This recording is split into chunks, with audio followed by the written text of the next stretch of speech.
पहले अंग्रेजों का शासन था, अंग्रेज भी लटकाते थे।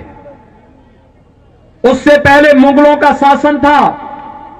मुगल कब चाहता कि भारत के अंदर भारत के गौरव की पुनर्स्थापना हो, लेकिन मोदी जी आए और मोदी जी के आने के दूसरे कार्यकाल में अयोध्या में 500 वर्षों से लटके हुए श्री राम जन्मभूमि से संबंधित मामले का समाधान होता है।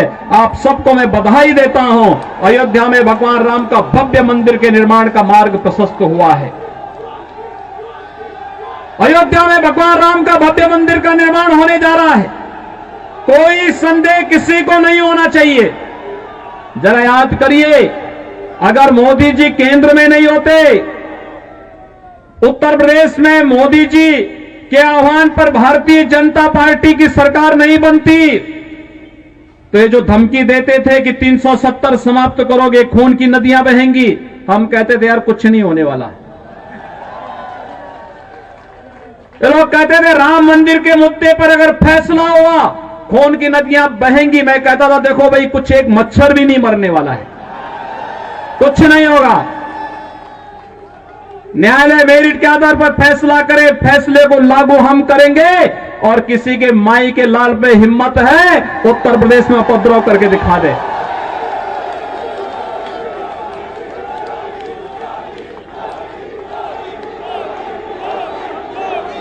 भाइयों बहनों, उत्तर प्रदेश, यहां दिल्ली के बहुत सारे लोग जाते होंगे हरिद्वार में कांवड़ यात्रा में। पहले कांवड़ यात्रा में कांग्रेस की सरकार रही हो, कांग्रेस के जितने भी सहयोगी दल है, केजरीवाल के नेतृत्व के जितने भी इनके सहयोगी दल हैं जो इनके लिए वोट मांग रहे हैं, इनकी सरकारें उत्तर प्रदेश में रही हैं। इन्होंने कांवड़ यात्रा उत्तर प्रदेश के अंदर बंद कर दी थी, नहीं चलने देते थे, प्रतिबंध लगा दिया। डीजे नहीं बजेगा, संग नहीं बजेगा, घंट नहीं बजेगा, घड़ियाल नहीं बजेगा, पंडाल नहीं लगेंगे। तो जब मेरे पास ये प्रस्ताव आया कि पहले ये होता था, मैंने कहा भाई ये भगवान शिव की भक्तों की यात्रा है, ये 100 यात्रा नहीं है। इसमें सब बजेंगे, इसमें डीजे भी बजेगा, संग भी बजेगा, घड़ियाल भी बजेगा, नगाड़े भी बजेंगे। और इनके स्वागत की तैयारी जगह जगह करो और हेलीकॉप्टर से पुष्प वर्षा भी करते जाओ, कोई प्रतिबंध नहीं। लोगों ने कहा कि इतनी बड़ी संख्या में श्रद्धालु आएंगे, दिल्ली से, राजस्थान से, पंजाब से, हरियाणा से, उत्तराखंड से, उत्तर प्रदेश से, अन्य राज्यों से आएंगे, कौन सुरक्षा देगा? अरे हमने कहा ये हमारी जिम्मेदारी है सुरक्षा देना। लोगों ने कहा कि लोग हमला करेंगे, तो हमने एक बात कही भाइयों बहनों, मैंने बात साफ कही। मैंने कहा देखो भाई, भगवान शिव की भक्तों की यात्रा है, कोई व्यवधान डालना चाहता है तो उसको तय करना है। अगर वो व्यवधान डालेगा हम उसको गोली से समझाएंगे, व्यवधान डाल करके दंगा कराएगा तो गोली उसको समझा देगी। और भाइयों बहनों, 4 करोड़ से अधिक श्रद्धालु आते हैं, कहीं भी कोई बाल बांका नहीं होता। बहुत शांतिपूर्ण ढंग से भजन गाते हुए लोग जाते हैं, शिवालयों में जलाभिषेक करते हैं, भारत की आस्था के प्रति अपनी श्रद्धा व्यक्त करते हुए एक भारत श्रेष्ठ भारत के निर्माण के लिए अपने आप को संकल्पित करते हैं। यही तो भारत के अंदर कांवड़ यात्रा का महत्व है। ये लोग कहते थे राम मंदिर के मुद्दे पर अगर फैसला हुआ खून की नदियां बहेंगी। मैं कहता था देखो भाई, कुछ एक मच्छर भी नहीं मरने वाला है, कुछ नहीं होगा।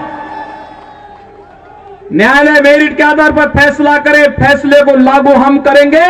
और किसी के माई के लाल पे हिम्मत है उत्तर प्रदेश में उपद्रव करके दिखा दे।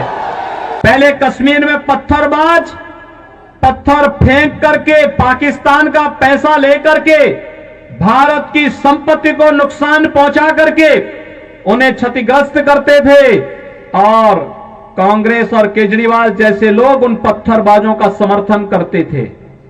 लेकिन धारा 370 समाप्त हुई, पत्थरबाज हुए गायब, और पाकिस्तान प्रस्त आतंकवादी जो पहले भारत के अंदर आकर के जगह जगह विस्फोट करते थे, उन सबको यमलोकपुरी की यात्रा पर भेजना शुरू कर दिया हमारे सुरक्षा बलों के जवानों ने।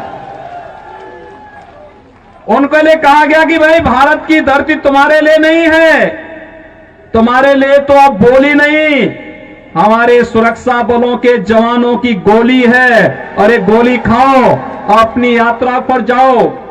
कांग्रेस और केजरीवाल इन उपद्रवियों को क्या खिलाते थे? बिरयानी। और हम क्या खिला रहे हैं? गोली। भाइयों बहनों, यही अंतर है। भारत माता के प्रति अगर इनके मन में सम्मान होता, आतंकवादियों के सामने, नक्सलवादियों के सामने घुटने नहीं टेकते, पाकिस्तान का खौफ खड़ा नहीं करते। याद करिए, मुंबई पे आतंकी विस्फोट, आतंकी हमला हुआ था और तब कांग्रेस नेतृत्व की सरकार थी और तब केजरीवाल भी कोई एक एनजीओ चला करके यहां पर जनता को बेवकूफ बनाने का कार्य तब भी करता था।